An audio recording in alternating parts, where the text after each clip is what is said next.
Hello, this is Michael Anderson, and I work with Community Change, and I'm here today with Tracy Ross from PolicyLink.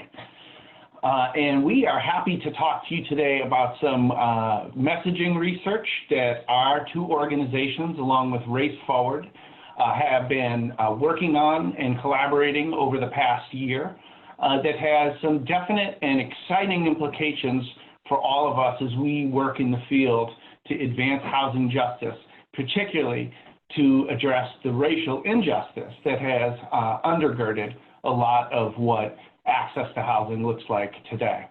So we're happy to be part of Housing California's first ever unconference and to continue on with workshops that many of you may have participated in earlier today, as well as keynote addresses that have been focused on the central issues of what we need to do to take control of the narrative of homes for all and how we can most powerfully communicate that to our decision makers, to the media, and to the public as we move forward a vision of housing justice. So I am going to let Tracy, do you want to say any introductory words before we just jump in? I'll just say I'm Tracy Ross. I'm the Director of Federal Policy and Narrative Change at PolicyLink, and just wanted to echo what Michael was saying about really excited to be participating in this session, and also to just say it's been a pleasure to work with our partners at Community Change and Race Forward, because this is a unique partnership. So in addition to it being important for narrative change work, it's been an opportunity for national organizations to figure out how to partner in new ways. And so I'm really happy to join you all today. So I'm going to pull up the slides here, all right, and get us into our presentation.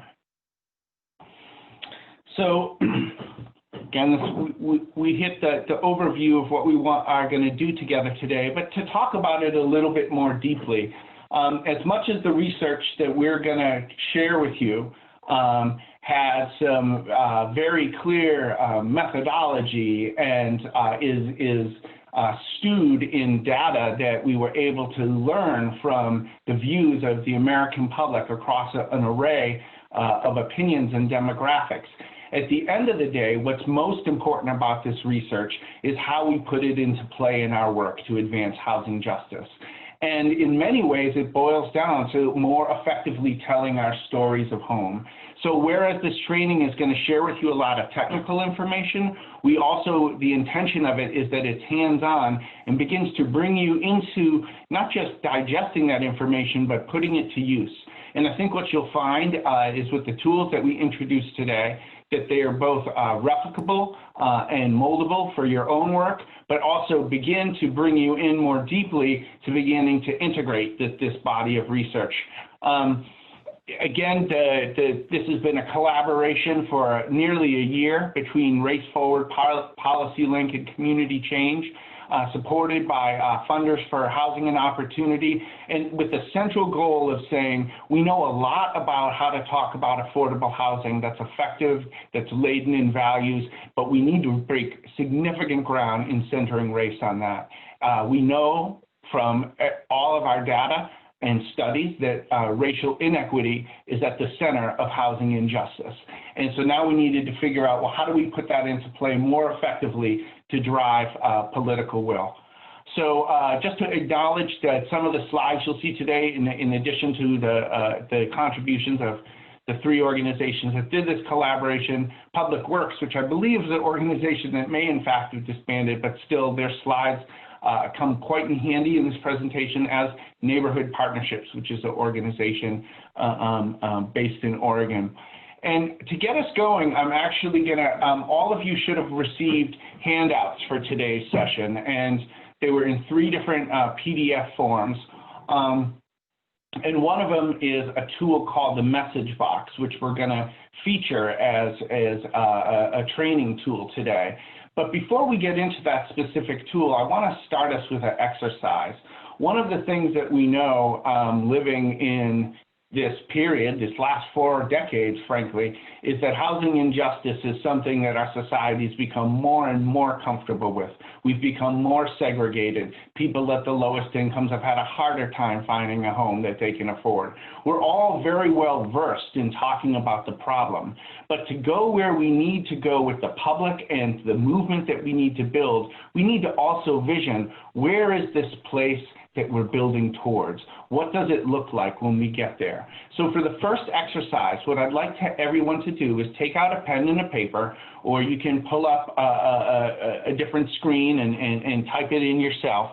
But I want you first, actually, if you'll bear with me, we're all on the West Coast here, close your eyes and think about your community.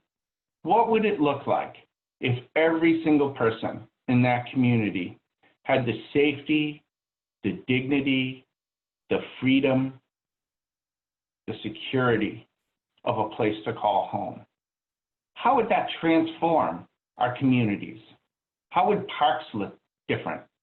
How would it feel different when you were walking down the street?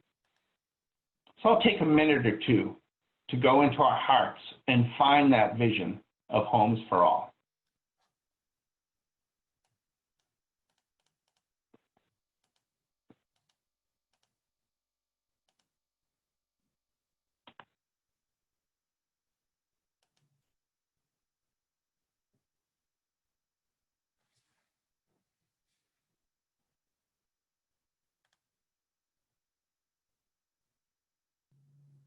Now, what I'd like each of us to do is to write down some of what came into your mind and what came into your heart.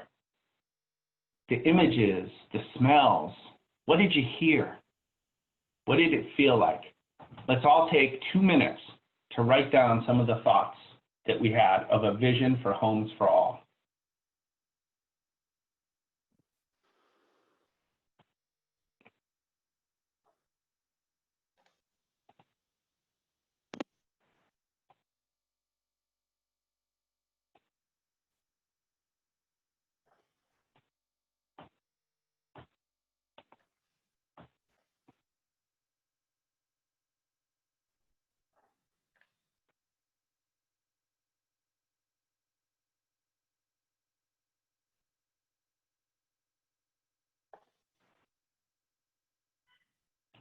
Now, what I'd like us to do, if our very helpful tech crew could break people into small groups, we're going to break into groups of 2 here. And what I would ask you to do is to share with each other, what's your vision of a community of homes for all? And we're going to take about 4 minutes in these small groups to share ideas. If you hear somebody say something you like, ask them to tell you more about it, because this, for all of us, this is about visioning a place that we've never yet been to. So breakout rooms, please, and we'll take 4 minutes.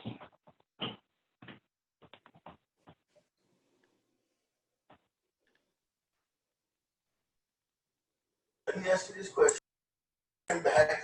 Hello? Hello? Hello? Hi. Hi, my name's Veronica. Hello? Hi. Christina. Oh, let's see. I'm Megan. How many people do we have? I have no idea. Shall we number off? 1? Hi. Two. Somebody say 2. 2. Am I 3. 4. 5. 5. 8. 6. 7. 7. This is Sorry, so I guess weird. we may be having some technical problems with the breakout room, so bear with us. One more time. Try to keep that vision alive. I'm sorry for that, this little interruption, but sharing this moment is going to be good. Am I in a big breakout room? Can anybody hear me? Because Yes. I only see the main screen.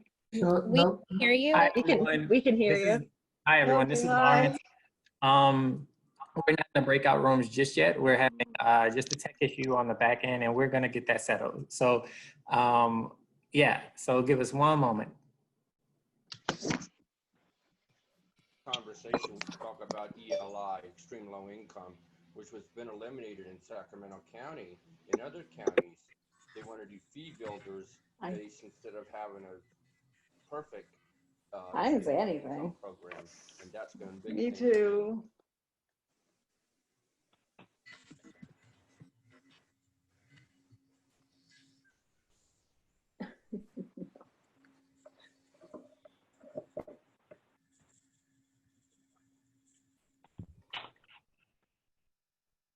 All right, I'm going to suggest that we move beyond the small groups for this particular piece right now because of the technical difficulties. We're going to have a couple opportunities as we move on in the training to do small group exercises. And if I get the word from our technical crew that we can do it earlier, we'll have another opportunity to try that out in a moment. So I'm going to go back to sharing my screen in the slideshow and begin to move us forward. All right. So before we get into this research, I want to talk a little bit more about that exercise and why we did it. And I was getting to it in the description that part of the process of finding a home, and I was hearing some comments about how particularly for people at extremely low incomes, it's nearly impossible to find a place that's affordable today. And that's exactly right. And so we need to get to a place where something like that, frankly, is unimaginable, unacceptable. And part of that process is about shifting the narrative around what we think is possible around housing. A media critic, Walter Lippmann, says that the world that we imagine it determines what at any time how we might act, what people may do. And why this is important is if we want to build a movement that's capable of creating housing justice, creating homes for all, we need to be able to put that in our own imaginations and in the imaginations of our allies and friends. And so what we're going to do today, in part of the process of learning about this new research, I'm also going to introduce you to a tool that helps us orient ourselves in our communication strategies. It's part of the handout, so you might have seen in the chat a link to get the handouts if you don't already have them.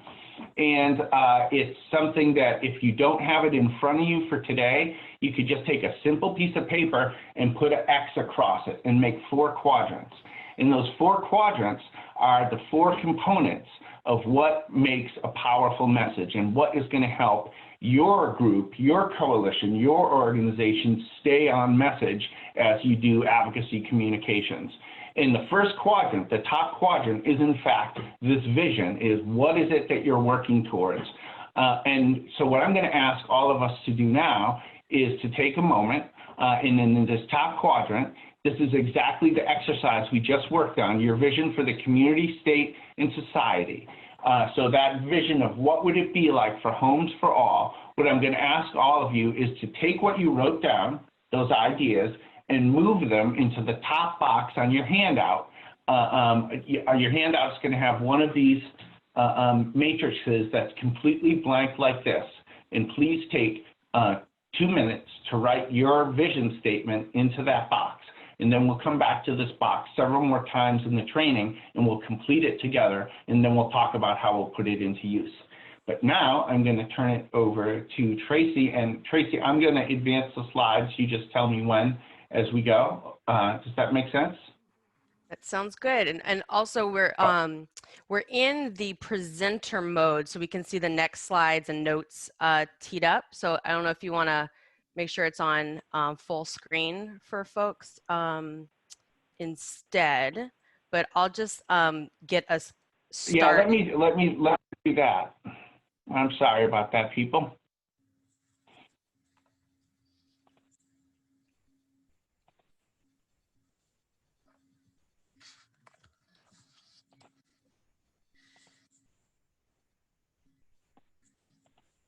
Did it do it correctly that time? It didn't. I think you might need to go into your display settings. I could also just share my slides for for this portion Yes. until we get it worked Yes. out? So let Yes, me share my screen.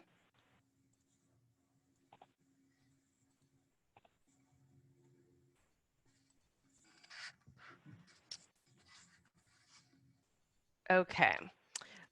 So as Michael mentioned at the beginning, this collaboration came about because of Funders for Housing and Opportunity. They wanted to develop a narrative initiative that would be able to create messaging tools, but also ground it in what we were hearing from all kinds of people across the country in order to have the kinds of messages that would resonate with the population that we want to serve and resonate with the different types of people across the country in order to advance housing justice campaigns. An interesting bit of background is that this was something that our 3 organizations were shared separately. So the intention was to have us compete for this opportunity, and instead we were able to come together and set a new tone of national organizations working together using our value add and our different strengths and weaknesses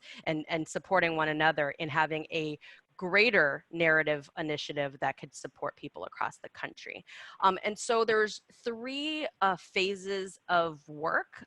We started off by drawing off of lessons from existing I guess doing a bit of a literature review, if you will, of race class narratives, but also trying to examine how housing was discussed early last year.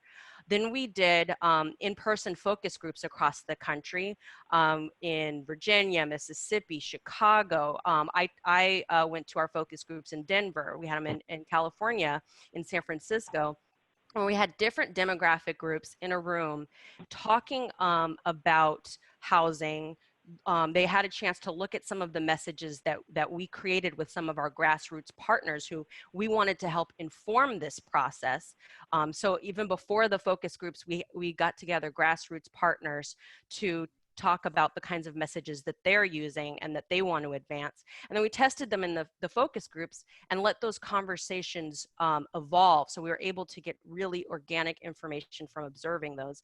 And then having online dial tests.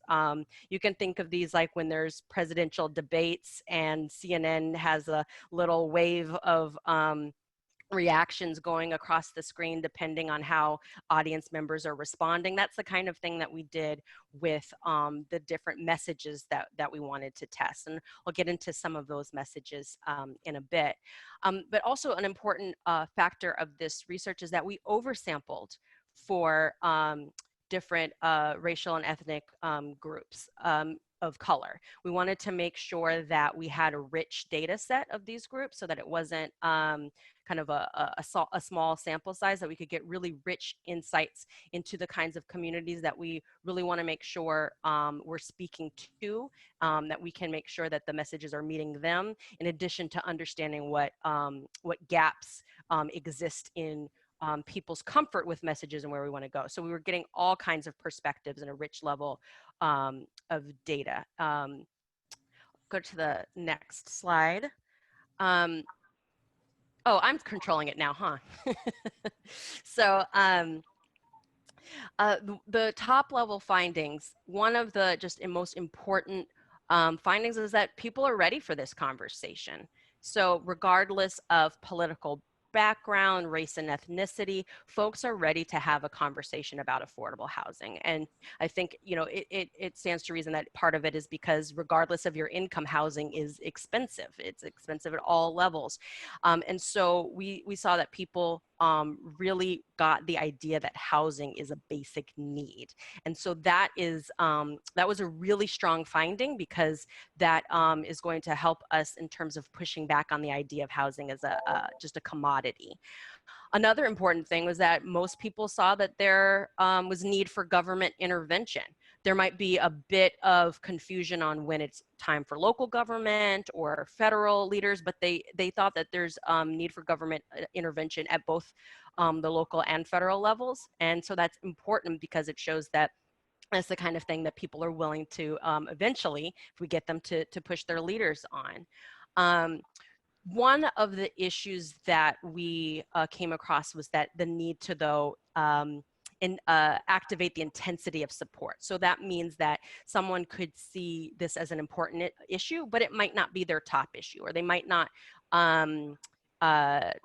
connect it to larger economic issues. I'll get to that a bit more in a moment. But there are three things that we found that are key to increasing people's intensity of their support for affordable housing. So one was that centering race in messaging is important. That was a good thing to find, that people really saw the need for equality in housing. We tested messages around, housing as a commodity, as I was alluding to just a moment ago, and people are really understanding that framework, that our existing housing market is not something that is sustainable or helpful to achieving our goals of more affordable housing. And also that we're able to engage people specifically around solutions. And that people are for comprehensive solutions. So these are the key three things, that if we're focusing on race, we're focusing on housing as a commodity, and focusing on solutions, that we can get people to be more enthusiastic and more dedicated to have housing as part of their top line priorities and what they're willing to advance. And so some of the, I mentioned this a bit, that, the framework of housing as a human need was deeply resonant. I think, at least in the focus group I participated in, it was interesting. Folks who were low income, who had experienced evictions, and also people who were homeowners, kind of felt uncomfortable with housing as a human right. But again, this sort of data in particular is capturing a moment in time, right? So it's an important start that people recognize that housing is a human need, and that maybe if we have a goal of getting to housing as a human right, that might be something that we're working towards and getting people there. But having housing as a human need being recognized is pretty critical. So again, I mentioned, how do you intensify the support of people, linking it to other issue areas? So if housing is not the primary issue for someone, being able to link it to economic security. These messages, I should also add, were all tested prior to our current economic and public health crisis. So the link to affordable housing and the economy is probably much more clear for folks than ever before. But we already knew just based off of this initial research, that making these connections helped us get into more robust housing conversations and get people more dedicated to thinking through housing.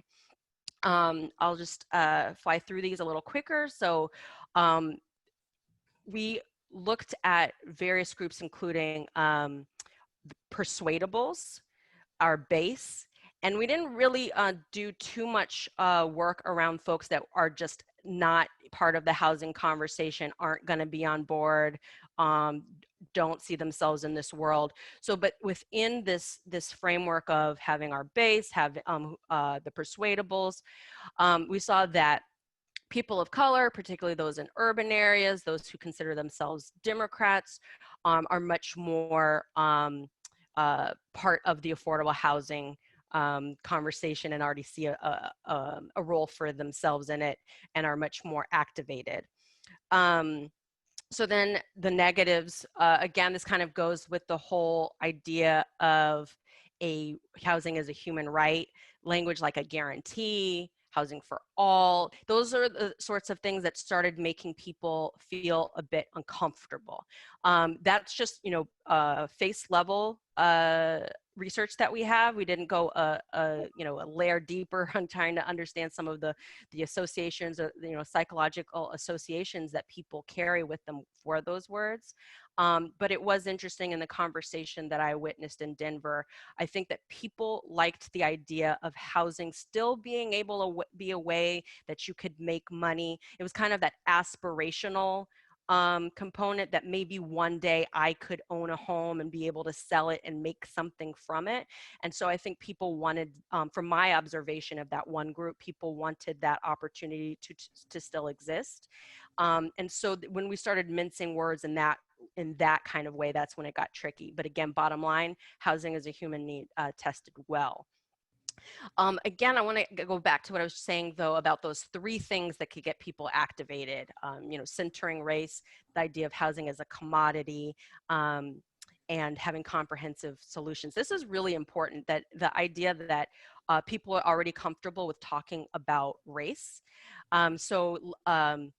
Saying things like people should have a safe place to live regardless of what we look like or where we come from. So even though people were having some negative maybe reactions to right or guarantee or all, when you really fleshed it out and talked about the kinds of people and populations we care about, that's the message that came through. People are okay with the messaging that is ultimately about all of us being able to have access to housing.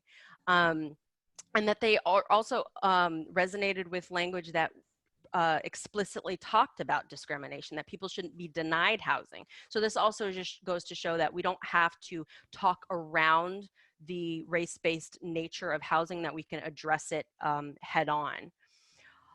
That being said, different messages worked well with different groups. But first, I'll say that the messages that came out that worked really well for everyone were messages that involved the American dream.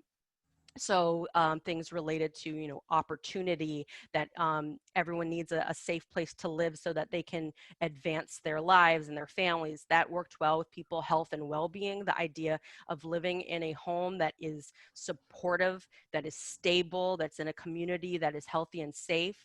And then the people first language. So really thinking about the ways in which a home is a kind of a launching pad to your work and school and those sorts of ideas. So that resonated really well with everyone. For African Americans, we saw that they're the strongest portion of the base when it comes to affordable housing support. African Americans were also the only group that talking about the historical impacts of housing worked well with. So talking about redlining, the multi-generational impacts of poor policy. So even though all groups are on board with talking about racial equity in housing, it was only African Americans that are interested in taking a historical viewpoint, that those kinds of messages resonated well with African Americans. With Latinx respondents, messages that involved children did particularly well. Native American respondents had unique experiences with housing and were able to contribute vastly different insights, and really appreciated any kind of connection to work that came up in the housing.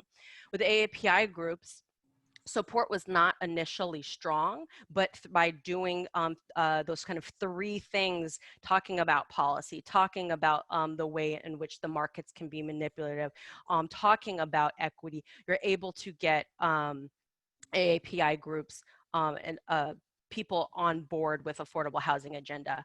White people were tested to be on board, but with that weak intensity I had mentioned, so making more connections to the economy and things of that nature are going to be important. So that's my last slide, but I'll just say again that these are, that these are points in time, that this kind of information is important to have in the back of your head, to remember that messages work differently with different groups. It's important that we found out that folks are interested in similar outcomes, that ultimately having housing that doesn't discriminate, that everyone can have access to, that everyone can raise their family and have a safe place to call home as opportunity. It's just that the messages, we got insight that these messages might work in different ways for different groups.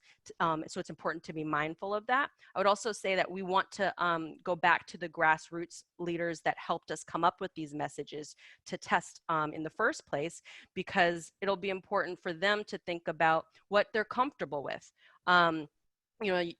We learned you might not want to talk about the historical ramifications of race to other groups, but that also, it's just an insight that this is where people are. This is where they are in terms of messaging, but data is not destiny. There might be ways in which we want to push people on messaging. So, you know, we want people to be able to digest this data and think about it as an important guiding post, but not sharing it in a dogmatic way, and to be mindful that the past couple of months have energized people around racial equity in a different way. And so we hope that this provides some good foundation for the research that we've been doing. Thank you, Tracy. And before I pivot to the slides, and I'm probably going to ask, I put something in the chat to our trustee tech team, but I didn't get a reply on how I make sure I have it in presenter mode. But before I get to those slides, and while I'm waiting that answer so I do it correctly, I just wanted to address a couple things that came up in the chat as Tracy was running us through this research that I think, one, I think the rest of this presentation will speak to, but two, as they were in the chat, to really begin to bring those into the conversation now. So one of the comments was a note that doing grassroots messaging is inherently limited by resources and how you get the message out. And one of our intentions today and moving forward with this is actually how, through the grassroots, will we get this out in a unified, coordinated fashion? And in part, that's what the message box is intended to do, not just for you who are on this webinar to learn something, but to actually be a transferable tool that you can share with others and bring people along. Most definitely, the way we will get our voice and our story and our narrative out there is by our collective organizing to get it out there. It's not going to happen with resources and commercials. The second thing is a very powerful comment about how many people cannot afford to live where they used to work or where they're currently working now. And that, in fact, is very true and speaks to something else that I'll get to in greater detail, which is the imperative for us to focus on housing solutions, that we don't need to make the case there's a problem. Unfortunately, the problem is so widespread in our society that all of us are touched by it. But that tells us something as communicators on how we need to approach the conversation. And then there was a couple of questions that got into some more technical aspects of the affordable housing delivery system as it exists. You know, did the survey judge local versus federal programs or the local distribution of federal programs? Do we know if housing means different things to different people? And that gets to one more point that I'll make about the scope of this research before we go into the rest of these comments, which is that this was not about how can we figure out if the general public understands housing policy. This was, in fact, that latter question of how do we assess what housing means to different groups of people? Where do we see areas of strength and overlap that align with our values and ability to shift the narrative? So we really didn't get into, and in fact, the public, when they were asked about are things happening because of a problem at the federal level or the local level, there was a lot of opinions, a lot of actually very informed opinions, but not a lot of clarity and consistency about how those opinions link together. So in other words, our purpose today in this training is really to talk about how do we meet the public and our persuadable base where they are and move them to join us in fervent housing advocacy. And that gets back to my slides here. All right, we're gonna see if I can, you just need to share the screen to continue the slideshow. All right, that's share computer sounds.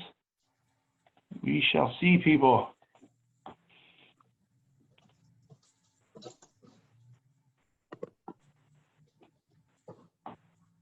All right, this is good. All right, thank you. Thank you, everybody, for your patience. So, and this really gets into the purpose of the research, is that there's no question, and all of us who've been in this work for a while, that a myriad of things need to happen around housing and homelessness to achieve the kind of world that we all want to live in, that we want to raise our children in and grow up in. But this concept of political will and who gets to set the parameters of the discussion is a communication issue. Communication, you know, we can come up with the best strategy in the world, and that alone is not going to set us free, but it is part of the sophisticated strategy that we need to adapt and take seriously when our goal is to move political will. Richard Rorty talks about a talent for speaking differently. Now, we live at a time where there are great divisions in our culture, no question.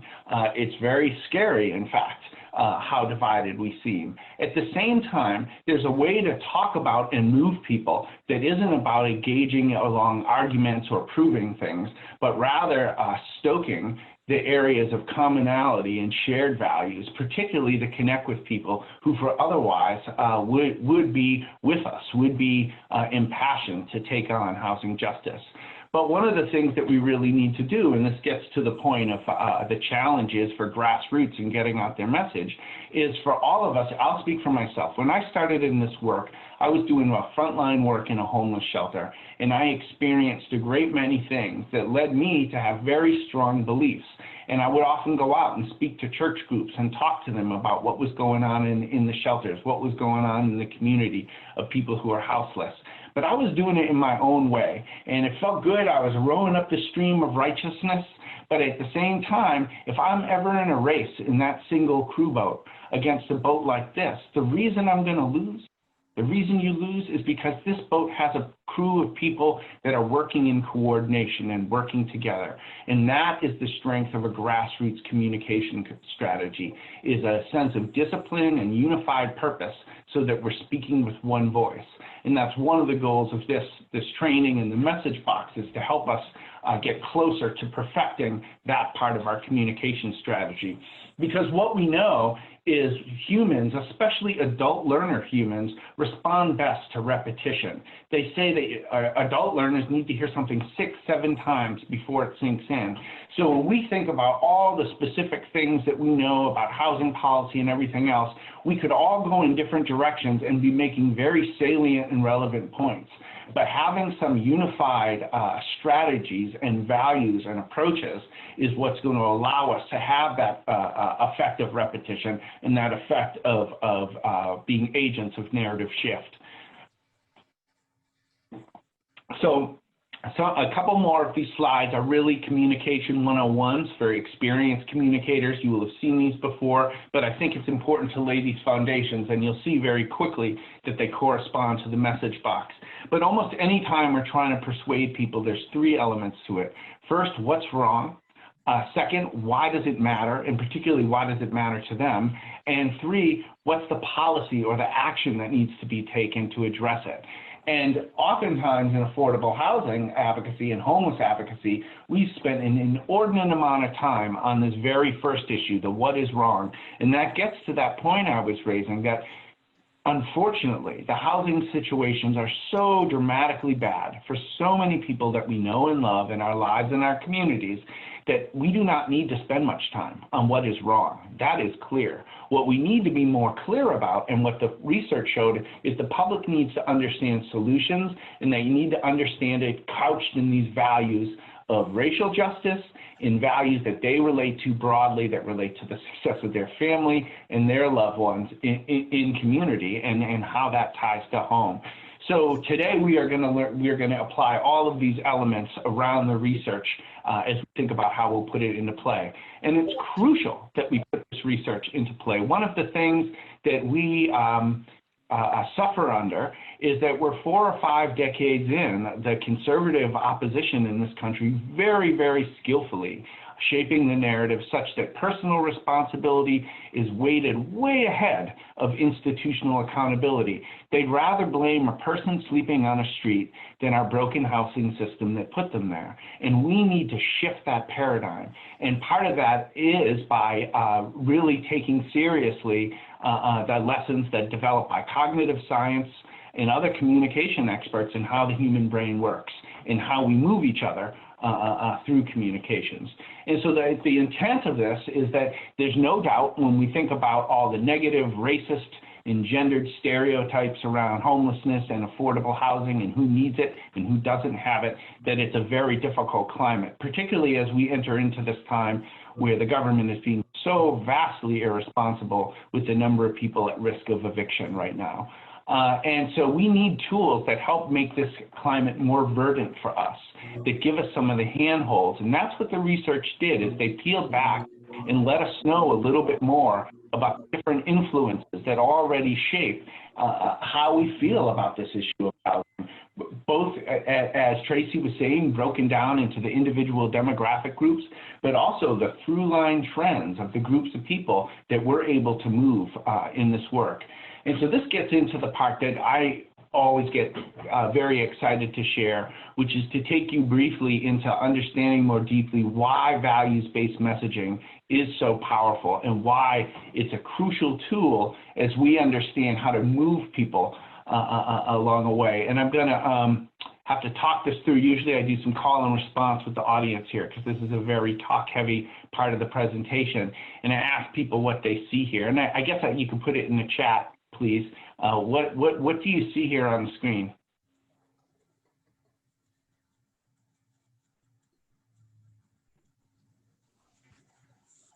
Does it make it easier? It's a Big Dipper? Yes. I don't remember when I learned the Big Dipper, but now every time I look in the sky that I see it instantly. And it could have been my grandpa who taught me, and it could have been my mom, but I can't really remember because I've been able to see it ever since I was a little kid. But if I grew up in Russia, I would have looked at those same stars and I would have said, hey, there's a big bear.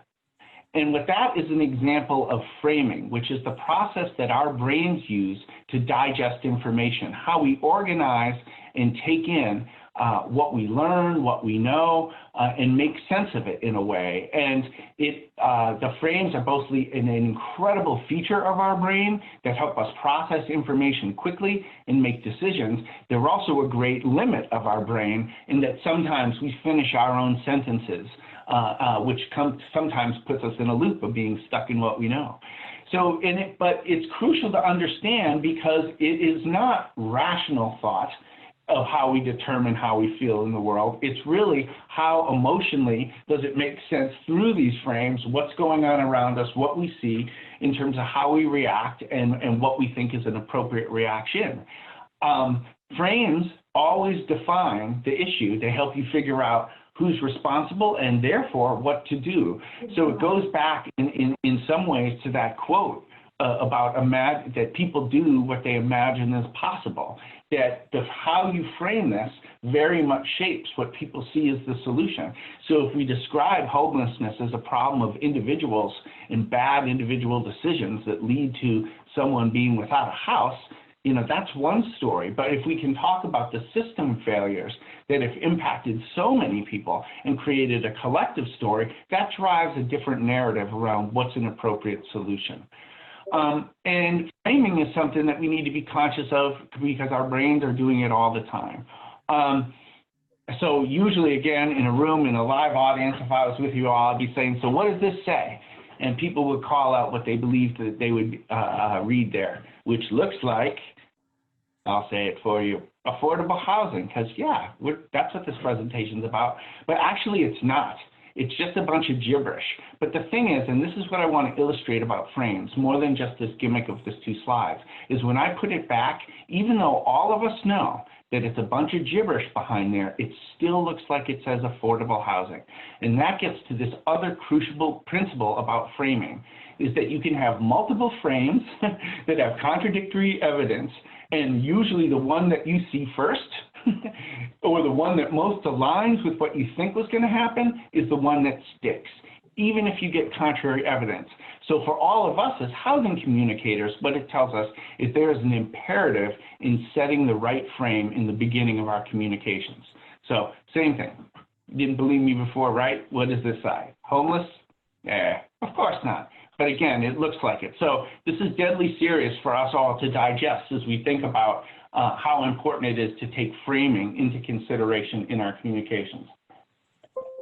Because when we're thinking most efficiently, and many of us are rewarded professionally in our position, it's because we can rapidly put things together, because we can recognize patterns, because we see where there's a course of action. So again, all of that is a very positive human attribute in our brains, but it's also something that frankly we need to understand and understand as malleable when we're trying to move people. So this next quote is from somebody who's what they stand for. I'm not into it all. This is one of the lead communicators for the Republican Party for the better part of 2 decades.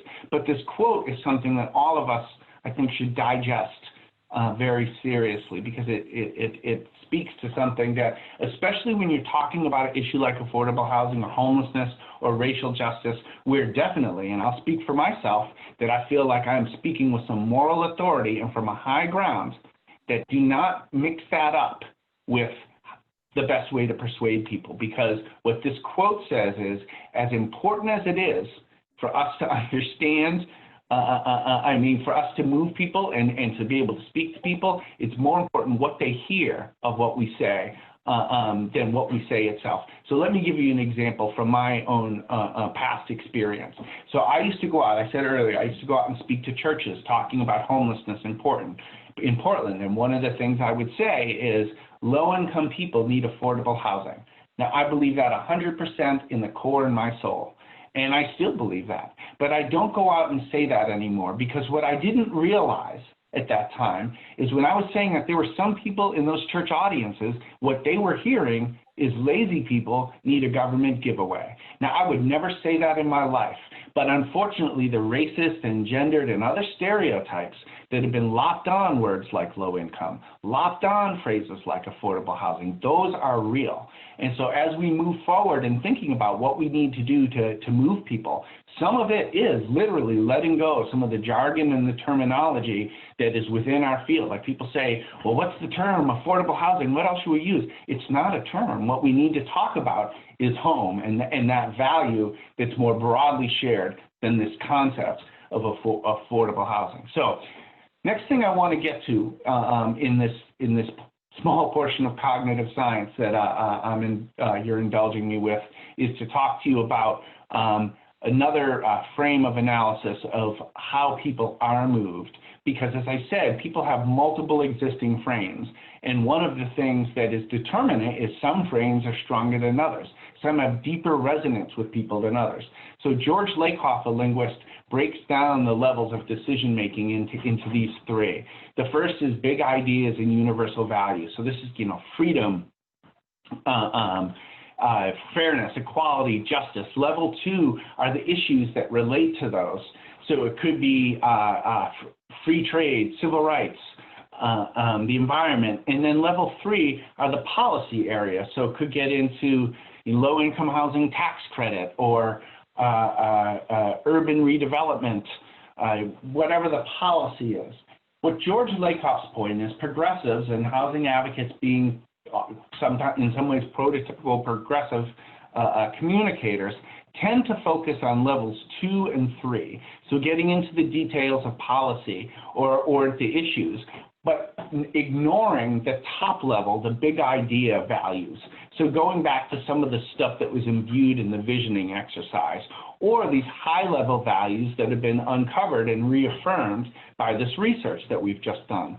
Those are what we need to do to focus to move people. Not that people don't need to understand that the systems are working and to a certain degree how they work, but more important is to understand how the housing justice policy changes that we're calling for relate to this bigger set of values that they already hold personally dear. And so how do we get to that? Is through research. And that's what this project has been about, this collaboration. Tracy got into the specifics of what the research was before, and I'm having a little trouble here on my slide advancing.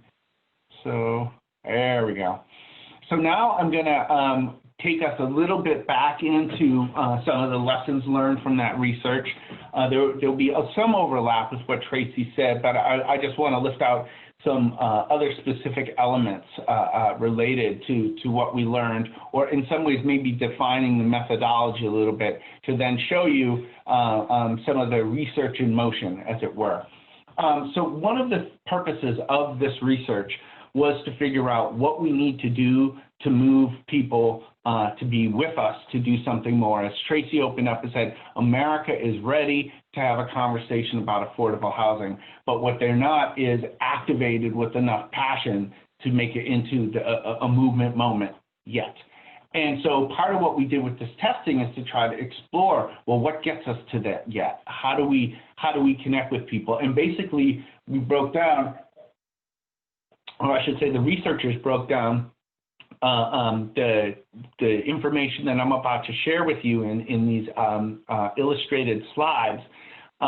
3 main areas to track. One is the base, people that we are quite sure are with us, and that's defined more in the research, which at the very end of this, we're going to go back and talk where you can find out more of the details because we don't have time to go into all of it today. The opposition, these are folks that we're probably never going to convince, but it's still important to see how they react to the messaging, not to figure out how to move them, but actually to see what triggers them, because that can be also an area of strength to exciting our base. And then finally, persuadables. These are the groups of people who there's lots of movement within the housing narrative work that we've done that suggests that we can bring these people much more strongly aligned as active, affordable housing supporters.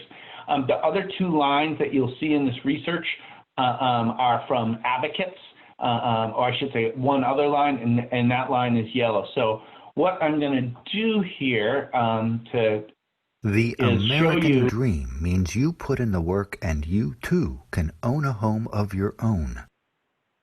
All right, sorry, I got a little bit ahead of myself. I'm going to show you 4 different messages that we tested in real time. They're about 2 minutes apiece. And this first message is the status quo message. So in other words, sort of the messages we're trying to break through collectively. And then I'm going to show you 3 of the messages that that did the best. And I think what you'll see from this with these moving lines, which it looks like I'm going to have to reset the slide, what you'll see from these moving lines is in real time how people were reacting to those different groups reacting to these messages. The American dream means you put in the work and you too can own a home of your own. But look at any city in America and you'll see the predictable results of big government overreach, getting in the way of that dream by tying up free markets and endless regulations. Our housing crisis, with people who are struggling to make ends meet priced out of communities and entire cities, and homeless people sleeping in the streets, can only be fixed when we cut the red tape that holds back new construction, so entrepreneurs and developers can build new units to meet the growing need for housing and bring down the prices for all of us. All right. The American dream means you put in the work and you too can own a home of your own. The American dream means you put in the work. Imagine an America where all of us can live in vibrant, thriving communities with access to health care, quality schools, and the freedom to make our own best lives for ourselves and our families. Housing is the foundation on which our lives are built and to which our dreams are anchored. By ensuring all of us have an affordable place to call home, we can enable our neighborhoods to thrive. We have achieved the American dream when every child, every elder, and every person with a disability has a home in America. By making housing affordable, we can make the American promise of life, liberty, and the pursuit of happiness apply to all of us. No exceptions. Jen, this is the interpreter for under the username iPad.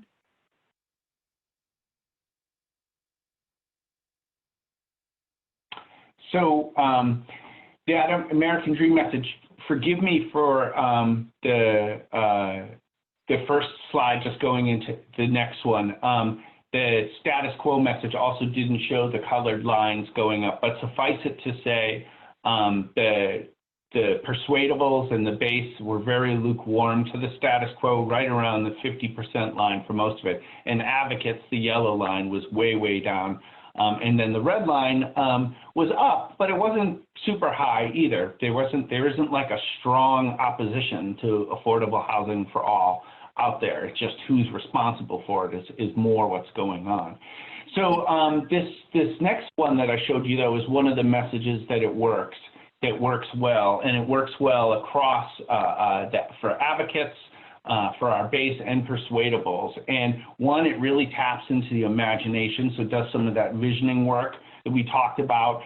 It really breaks through that commodity language by talking about housing as a foundation that people's lives are built and dreams are anchored. So attaching a human element to this physical structure instead of viewing it as an investment. And then I think also really emphasizing the positive outcomes, so the solution-oriented message. And then a broad, everyone's included message, so being very clear that the housing justice we seek includes access for all. So that is one of the messages that did extremely well. The next one I'm going to show you is around health and well-being, which is extremely pertinent. Obviously, this was all conducted in March, so right as COVID was manifesting, but before the depth and its seriousness, and certainly the racial disparities in the outcomes, and then the impending economic downturn, all of those things had yet to happen by the time that this research was happening. So I think you can all fill in the blanks of where some of this will be more powerful. So I'll share that one. This is health and well-being. No matter where we're from or where we live, having a safe, stable place to come home to is the foundation for our well-being and mental health. It's where we celebrate our good times and recover from the rest. But today, because of unfair rules, too many of us are left merely surviving in unhealthy environments or under the threat that one unforeseen problem will have us out on the street. For people to be and what kind of challenges are we doing with that with people with disabilities? Is there any comment on that?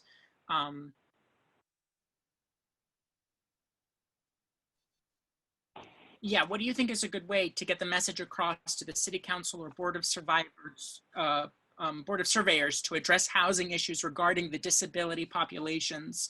It is really challenging, especially struggling to find employment.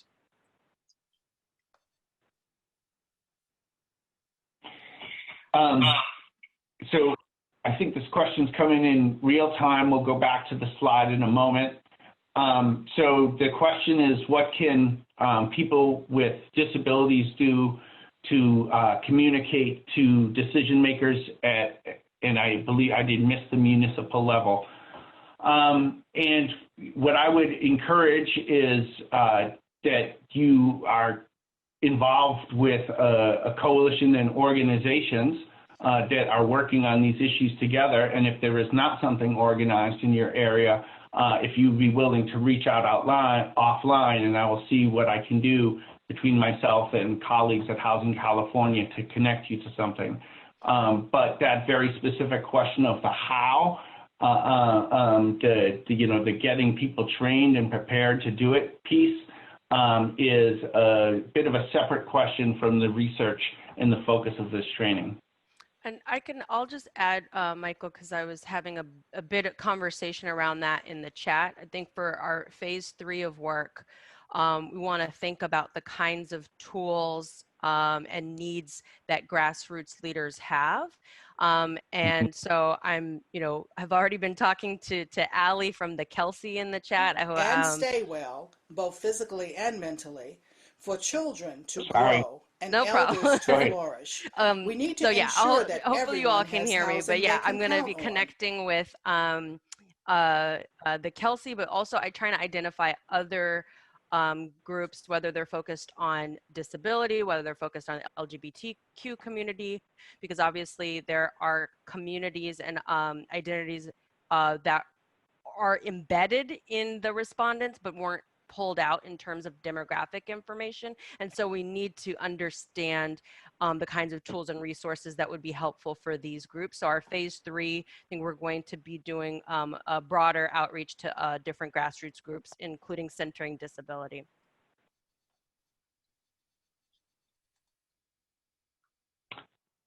Thank you, Tracy. And thank you for those questions. I'm sorry that we can't keep up in real time with the chat. I'm struggling a little bit with the presentation and the chat, so thank you for that interruption.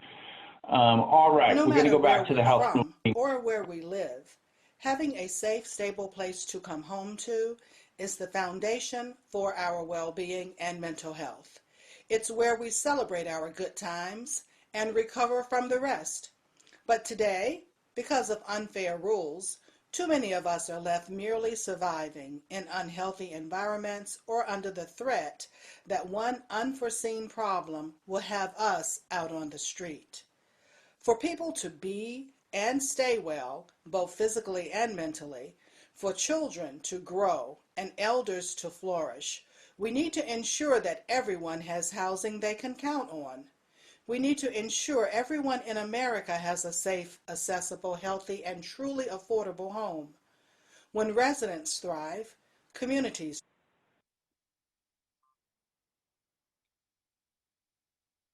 thrive.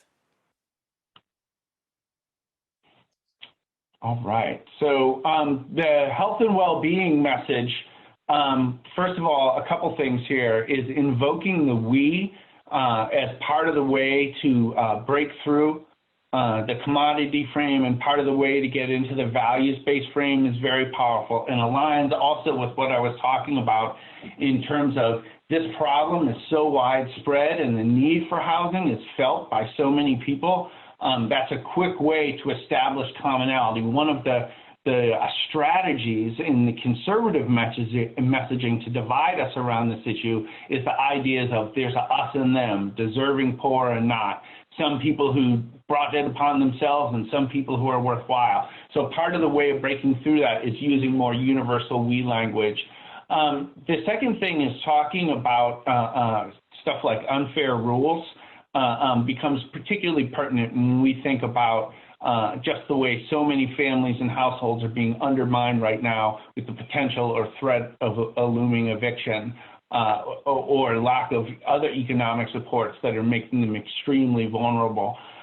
So when we think about how this message is even more powerful in this moment, that's part of it, absolutely. And then again, the first one started with more vision, and this one ends at the end of that high-level vision that, again, we need to put out to people. I think of Anat Shenker-Osorio, who did the keynote today, which I was not able to attend, or perhaps it was even yesterday. What I will say about one thing I appreciate about her every time is talking about how important it is to put out to the public, the people that we want to move, that there's enough good things for all of us, that really together we can all have a home, we can all thrive. These are decisions that we can get to together. So I'm going to share you one more powerful message, and then we're going to get back into some final points and into some exercises. Most of us want to provide for our families, have a safe place to call home, and pursue our dreams regardless of what we look like or where we come from. But today, politicians set housing regulations and policies that make it harder for people struggling to make ends meet to find and afford a safe place of their own. We need our leaders to put people first. By joining together, we can change policies to benefit all of us, like building more affordable options or regulating rent increases to limit how much someone can increase our rent. Together, we can ensure everyone, regardless of zip code, has a place to live our lives and care for our families. And like the prior two messages, this really excited not just the base and persuadables, but the advocates as well. And to Tracy's earlier point, putting us squarely in that category of advocates, how much we carry these messages and really draw from the stuff that makes all of us respond, gets all of us excited, is very much key to how we're going to put this effectively into play. I'm going to skip through the next two. Well, let me see where I am on time here. Oh, I think I am doing okay. I'm going to now play you a message that we did on the history of racism. Tracy was addressing this a little bit more, but you'll see there's both some real powerful stuff to work with and then just some stuff to be mindful of when we're thinking about the different audiences that we want to move. Regardless of income or race, people want to live where we can reach our highest potential and contribute to our communities. Yet our nation's history of racial discrimination and prejudice Predatory actions have forced people of color to pay higher rent for lower quality housing and higher interest rates for worse mortgages. Decades of discriminatory housing policies mean that today many working people of color struggle to afford a roof over their heads, while profit-driven landlords keep extracting more rent and evicting long-time residents. The time is now to address gaping inequality by protecting tenants from unfair rent increases, providing subsidies for lower-income renters and homeowners, and ensuring anti-discrimination protections are enforced.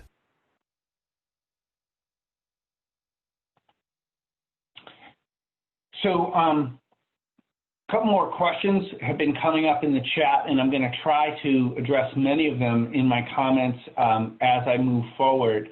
But a couple things. One is like, are these messages calling to more popular populations? No, I think we need to talk about all the people who need housing, but we need to talk about them in their most human ways possible. You know, somebody who's coming out of the criminal justice system after they've been adjudicated, etc., that person is also somebody's son, they're somebody's uncle. You know, they did a lot of other things rather than one thing. So, right, so when we talk about who's a more difficult population, I think it's more how do we talk about the people that we're serving in a way that most centers their humanity in it and really connects with those shared values. I also think, too, that the piece about opposition and moving the opposition, we don't need to convince everybody. We need to convince enough people to move things, to move the policy institutions. Eventually, there could be bigger shifts where we get to a place where all of us see each other as sisters and brothers, and I would love to get to that place, but that's not necessary to advance housing justice. Right? There's things that we do, what this polling shows is there's a lot of people who we could relate to more in the persuadables who right now we're not necessarily connected to at all. So where I really focus my energy is, boy, look at all we learned about how we could get people like that feeling more connected, excited, and engaged in a movement for housing justice. So other top messages, so that I can move us along and get us into some exercises here that came out. And these were, I think, referred to briefly in Tracy's comments at the top. And certainly they do call out specific populations to a degree, and some are not population specific at all. What's more important is not which message came in first and we all need to use it. What it is finding which of these messages most closely connects with the populations and the problems and the policy advocacy campaigns that you're all working on, right? So we don't look at this list as a hierarchical order, but more as a menu of some of the things that we have to work with and select from as we create our housing communications. Other things that we know from the research are that, you know, to this point about children-oriented, and talking about that this is a reality for families. Well, children is a broad term as well. I'm not saying that we're, you know, I think thinking broadly, but also talking about the individuals and people's vulnerabilities and need is a way to make these connections beyond this. But without a doubt, persuadables respond to family-oriented messages. These messages put people in a place where they want to act, where they want to do something. And when we think about persuadables and we think about what we found in the research, that people are on our side to do more on housing, but not impassioned and inflamed enough, that really, again, centers to me what we need to do with this. Is we need to figure out how to lift these messages, this research, into connecting and exciting and activating people who would be with us. And again, that really comes to the shared values of home that all of us have of the people we love, sharing space, sharing time with each other, you know, in good times, in bad times. You know, home is where all of us gather to experience most of our most meaningful moments in life. And that shared quality goes way beyond commodity. And when we draw on that, spliced with the top messages, spliced with what we learned about centering on race, we really have a powerful formula to connect with the persuadables and move them, as well as really excite the base. We also know from research that as we connect to other issues, the public comes quickly. They understand that kids do better in school. They understand to have full access. People need to be able to use the whole place that they live in. They understand that when neighbors have the opportunity to live around each other over longer times and not chase lower rents, that parents feel comfortable letting their kids play together outside. We know that people get, if they weren't spending so much time commuting from their job to the first place they can afford, that they would have more time with their families. So those are all things that are areas of strength for us and really allow us to make the campaign about people and what people care about. So what we're going to do now is that we sort of talked about this well of research and how it relates to the values that people hold around housing, is we're going to go back to our message box exercise. And I'd ask you again, if you don't have the handouts with you, you can just use a piece of paper for this. But we're going to work on the values quadrant of this. And what I want you to do for this exercise is literally to pull stuff directly from the research. So what I'm going to ask you is, looking at these top 5 messages, is to pick 1 or 2 of them that most closely relates to who you work with or the policy issues that you're working on that you think is a value message that you could weave in regularly as part of your advocacy work. So again, this is an exercise today. It doesn't need to be perfect, but what the exercise is asking you to do is to, using these messages here, pick 1 or 2 and literally write or type them into your message box. And why don't we all take about 3-4 minutes to do that, and then I'm going to give you a little bit more instruction.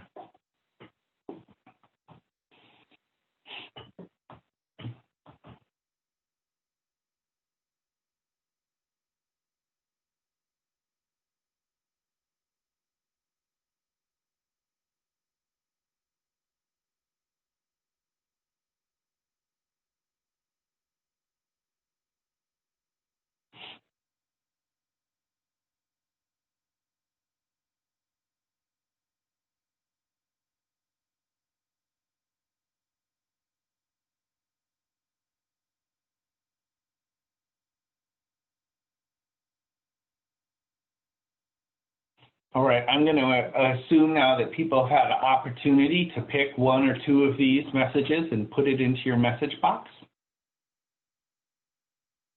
Give you another couple seconds to copy it down. These messages are also in your handouts. So when I move beyond the slide, if you're like, oh, I wish I could see it again, please refer to your handouts. So if we just now have completed the vision section and the values section of the message box, that brings us to the other elements to making your case, which is what is wrong, what is the problem, and then what is the policy, or what is the solution in action. And for this exercise, because all of us are coming into this training from different places, I'm going to ask you to do 1 of 2 things, and then I'm going to give you a little bit more instructions.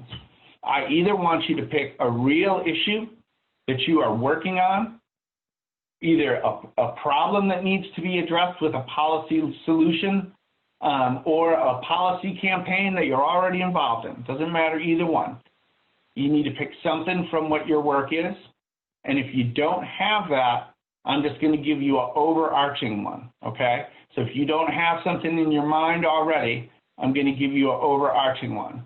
The problem is, too many people are sleeping outside in our state, and everyone deserves a home. And the solution is, and that's why we need more investment in affordable housing. If you're already working on a campaign, you don't need to take that one. But for people who are wondering, well, what would I put in? That's your general instruction, okay? And now, for everyone, what I want you to do as far as the message box is, when we think about the what's wrong and what's the solution or what's the action, how tightly we connect those things is part of what makes the argument compelling. If we can talk about the problem in a way that sets up how the solution will be impactful, or to talk about the solution in a way how it clearly addresses the problem, that's when we are making our most cohesive arguments.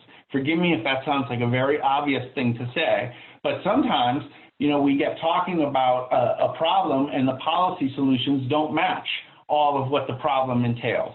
For this exercise, what the main thing I'm going to ask you to do is starting either with the solution quadrant or the problem quadrant, make an aligned statement so they're speaking to each other and that connects with that values-based message in the values quadrant, okay? So now we're going to take another 4 minutes. No, excuse me, we have more time for this one. Good. We're going to take 8 minutes to work on your message box. And here's sort of the extra challenge, is what makes the problem and solution quadrants most powerful is when we can give specific examples or ideas. So for instance, the generic one I gave, we have too many people sleeping on the street in our state and everyone deserves home. I could flesh that out, make it more richer by saying, and where I'm from, in Portland, Oregon, every time that I go to buy groceries, I pass another tent, another shopping cart of someone else who's being left out of our system. So I took that problem statement and I added to it a little bit with a real story from my life. Could do the same thing with a solution. I could say, and we know in Portland, when we build housing with supportive services, that can be the key for welcoming people back into the house community where they can thrive. So as you're working on this problem and solution, you can expand both of those sections, but the most important part still is that the solution speaks to the problem that you've identified and is linked by that value. So we're going to take 8 minutes now. That means we're going to come back together around 25 past the hour, and we're going to hopefully at that time have the technology to break into small groups so we can share what we're working on with our message box and take some time to perfect it and make it stronger. So 8 minutes. I wish I had a song to play right here.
about 3 more minutes to work on the message box.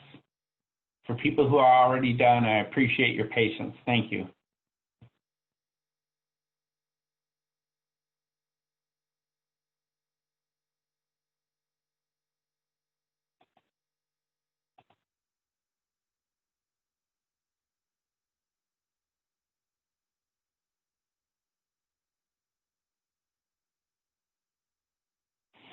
All right. Folks at the tech crew, do we have the ability to break people into small groups? Yes, we do. We're ready to go into breakout rooms when convenient. Okay, so I'm going to give us some instructions now. So what I'd like us to do is first we're going to go into breakout rooms, and let's break us into groups of 3, please.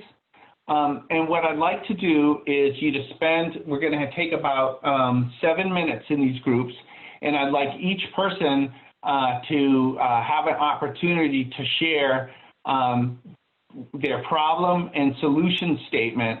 And what I want the other 2 people who are listening to do is to get clarification, if it's necessary, about how is the problem and the solution statement connected.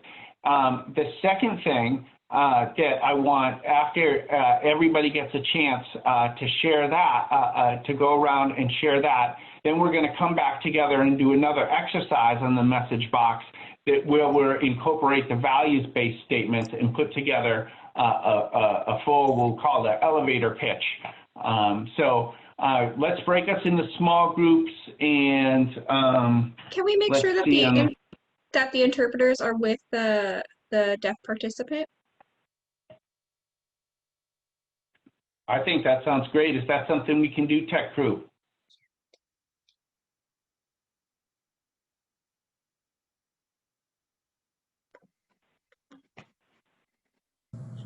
Yes, we know the participant's name. Thanks, guys. Okay, excellent. Thank you very much. So yes, that will happen, and if it doesn't, please let us know in the chat, and we will make adjustments. So again, you're going to break with your message box, and what I want is for people to share what's in their problem and solution, and workshop it with each other so it's tight and it makes sense.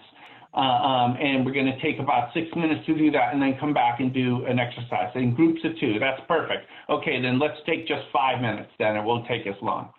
So break us into the groups, please, and then bring us back at 4:29.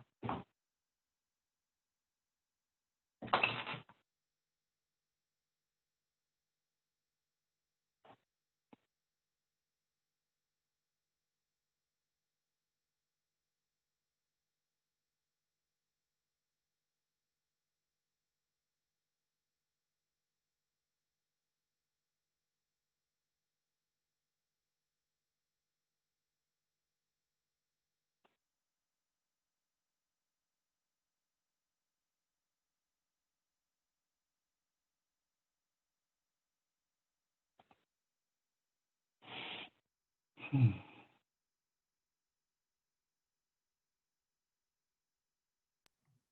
Gregorio, is Eric listed as iPad? Is that his name? He's listed. We were just trying to figure out how to change that username. That was the problems. I'm letting Donna know. Thank you so much. Let's see if we can get him.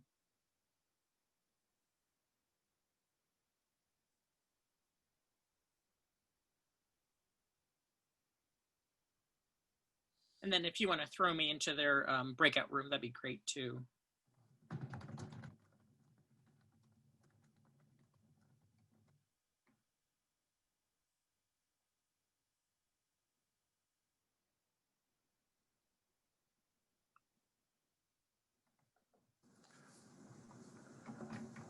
I'm sorry, folks, that this is happening so slowly. So I think stick with it. I think the word is that we're working on it, but obviously appreciate all your patience here. I think most people are in their breakout rooms, no?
All right, good people.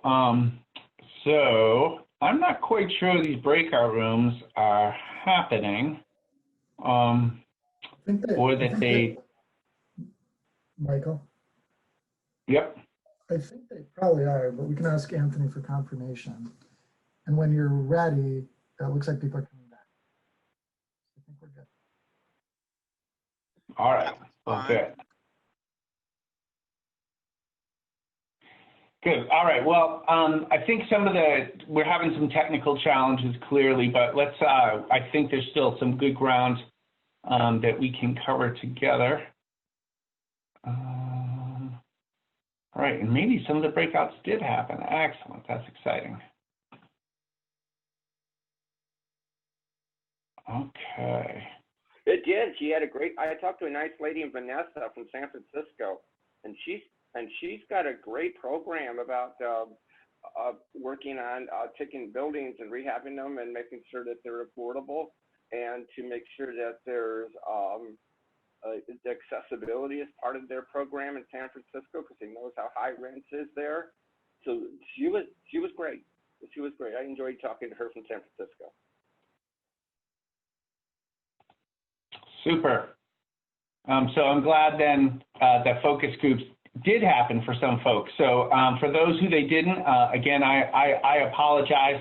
I think it's fair to say we're all learning on the fly here, but I'm very glad to hear that the focus groups did happen for some. So that's super.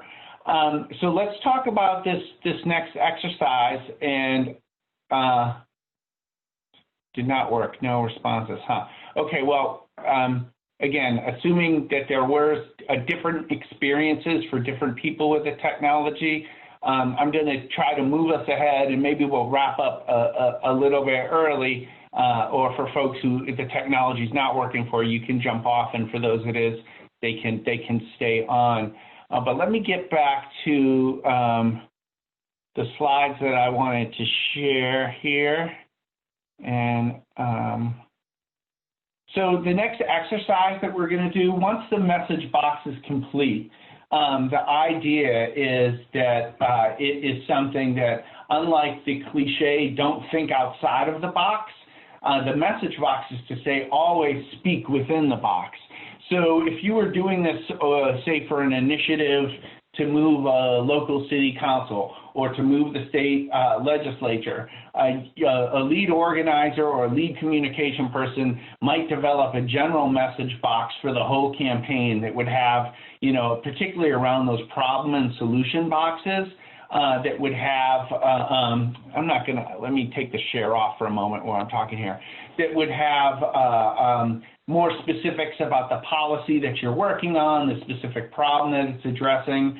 But then the vision and the values piece are something that can stay very consistent campaign to campaign. That, in other words, going back to this concept of narrative shift, that part of the ways that we do that is by staying focused and staying on point around the values and elements of vision that we lift up, because we know they're going to connect with people. We know they're going to move them from that, yes, I care about this issue, to now I'm excited enough that I want to do something about this issue.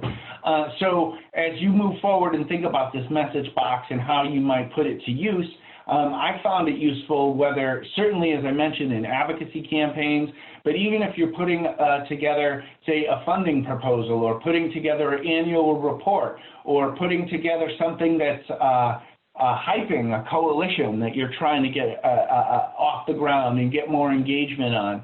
Using the same tool to stay focused can be extremely useful and malleable, as I said, over time, especially as different problems and different solutions will be among your priorities. But so for folks who did get an opportunity to actually talk with someone about a message box, I hope you had some opportunities to wrestle a little bit with what you have in the quadrants. And the goal today was not to make a perfect one. It was to introduce you to this tool and introduce it in a way that's plugging into the research.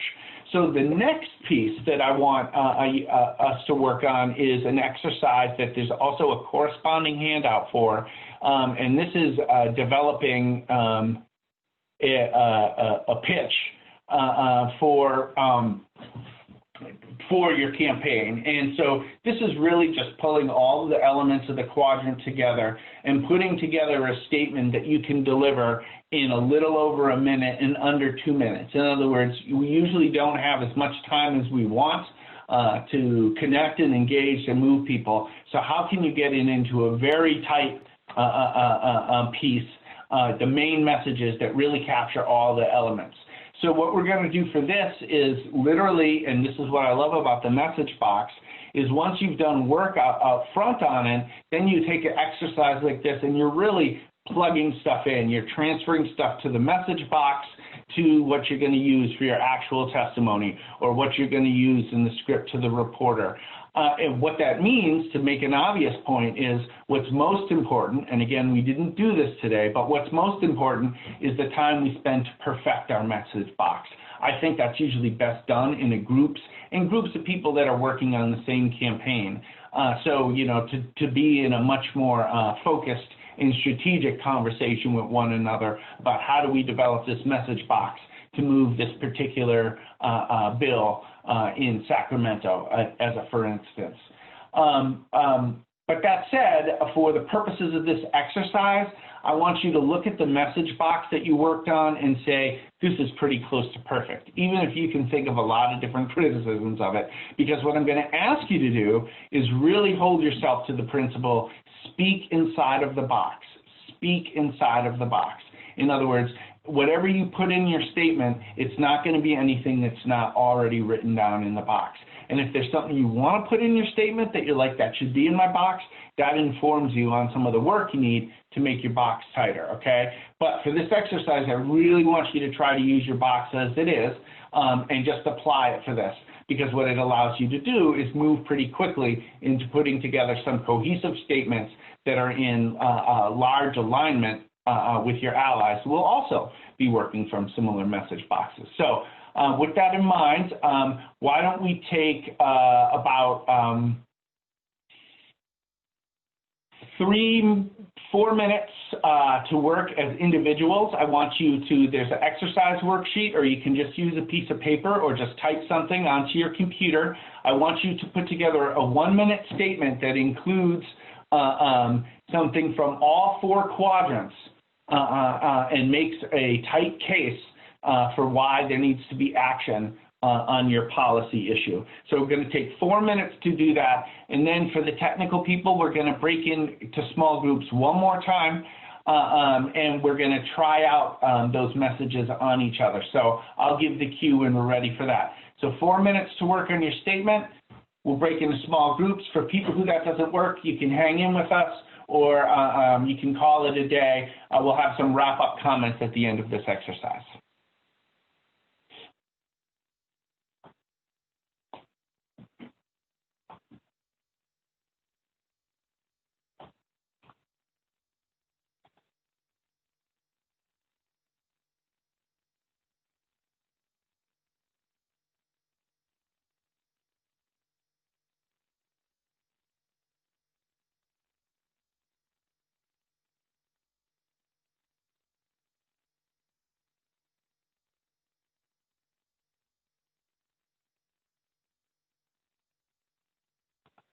Yeah, right now we're just in a mode of exercise where we're doing the 1-minute pitch, or the 1 to 2 minute pitch. You should find that exercise in your worksheets, or you can follow the slide that I will put back up on the screen, and then we're going to break into small groups in 3 minutes. 3 minutes.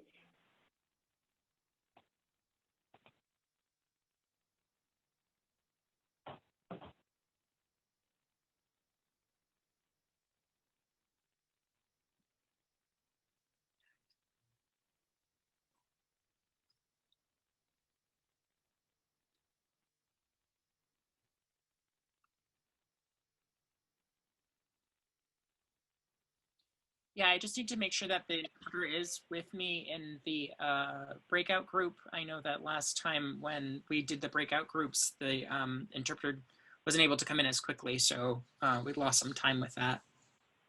Just to keep that in mind.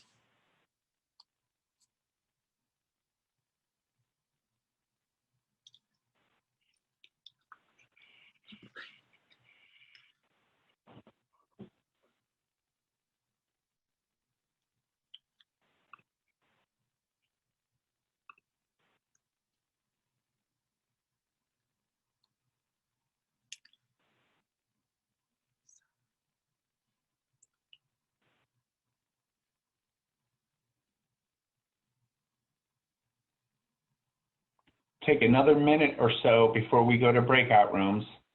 So remember, this doesn't have to be perfect today. We're practicing and learning.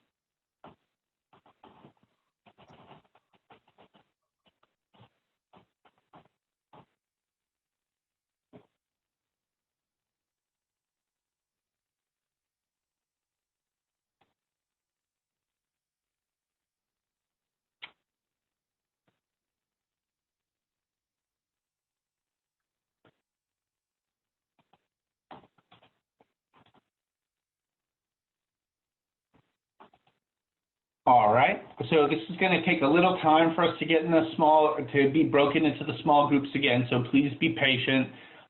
If you don't get broken into a group, let us know and we will try to be responsive. So we are going to break into small groups. Here's what your instructions are. To take turns, one person, I want you to read your whole statement through. For me, when I think about reading my whole statement through, sometimes I start reading and I'm like, you know what, I didn't mean to say this. I should have said, try to push through that. Just read what you wrote. Just try to do it like you're in real time in front of your state representative. It's okay to pause and to think. And again, we're practicing. So making mistakes is part of practice. The second piece is for the people who are listening. You need to listen, and do you hear all 4 elements of the message? The vision for what we're working towards, the problem that connects to the solution, and the value statement of why it matters. So since these are just 1-minute pitches, we're going to take 6 minutes in the breakout room. So as soon as you go, pick one person, and they're going to go first. And you have a minute or a half just to get through it, and then the listener, the feedback is, did you hear all 4 elements? And do you have any other suggestions about what was really good or what could be even better if they worked on it? So is that clear? You're going to listen to the 4 elements of the message and then suggestions on what was really good or what's something that could be even stronger. All right, so please break us into groups and we'll come back. You'll have at least 6 minutes in the group. I'll make sure everyone has enough time for these exercises, and we'll come back with roughly 5 minutes left to the hour.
Anthony, do you mind putting me in the same room as the other interpreter and Eric? This is the other interpreter speaking, Ashley. Copy that, Ashley. Stand by.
All right.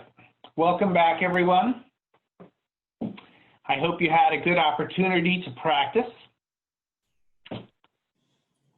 We crafted our messages, Vanessa and I did. She crafted her message, I crafted my message. She helped me add some stuff to it, and I added some stuff for her. And yeah, I think I'm ready to do the elevator speech. I am so ready. Fabulous. Fabulous. Thank you for sharing that. One of the parts of this workshop that I really miss is usually at this point, we allow several people to share their 1-minute pitches. And both, I think it inspires people to hear people who really get something good together. And then also it's just a nice way to share and recognize. So we don't get to do that together. So I'm really happy to hear from one group that it was a really positive conversation. That's super. So I want to share with you, we do not have time to do this today, and with the technical difficulties, this would be perhaps complicated anyhow, but it's something that you can do on your own, or what I suggest even more is either trying to connect with someone who's on this call or a colleague who you're already connected to working on housing issues to do some of these exercises together. And very simply, we know that the stories that we tell are some of the most powerful things that we can share that move a conversation and create understanding between people. And if we can marry our stories with some of these lessons and tools from the research, it can really take our stories to a next level. So had we more time, the next exercise that we would have done is to think about either our housing story or the story of someone who's a housing story that we tell as part of our advocacy, and how do we make it stronger and tighter by weaving in some of the lessons here that we've learned about how to effectively connect with people and move them. So I only have one more slide to share with you, and it has the website where you can find a lot more detail on this information. I really, really appreciate all of you for sticking with a presentation that was pretty dense. You had to do a lot of listening, and I know that that's not the easiest in the Zoom world that we're now all a part of.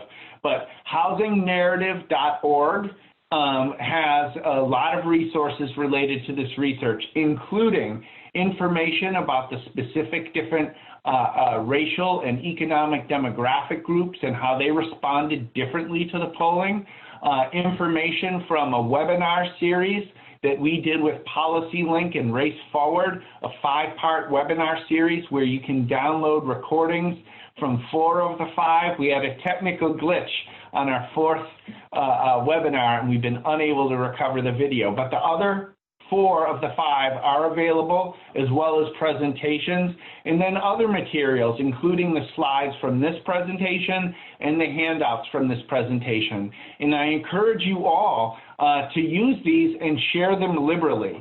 This information becomes much more powerful when we become like that crew of people on that boat working together, each of us striving to help that boat that's moving towards housing justice go faster and arrive. So I greatly appreciate Housing California for this opportunity. I want to thank again Tracy, who had to leave earlier from PolicyLink, for sharing her brilliance, and for my colleagues at Race Forward. I want to lift up the outstanding ASL interpretation throughout this meeting. Thank you for being part of this. And then for the Housing California staff and the people who did the technical pieces, thank you very much. I have a great deal of empathy for you all having to take on this conference in this virtual setting. And from what I can see, you're really doing a bang-up job. So thank you for making my role easy. And I wish you all the best of luck. And if you are interested in getting in touch with me, here's my contact information, and I'd be more than happy to connect you with other resources related to this housing justice narrative work. So happy unconference, everybody, and may we all go forward to advance housing justice together. Bye. Bye-bye.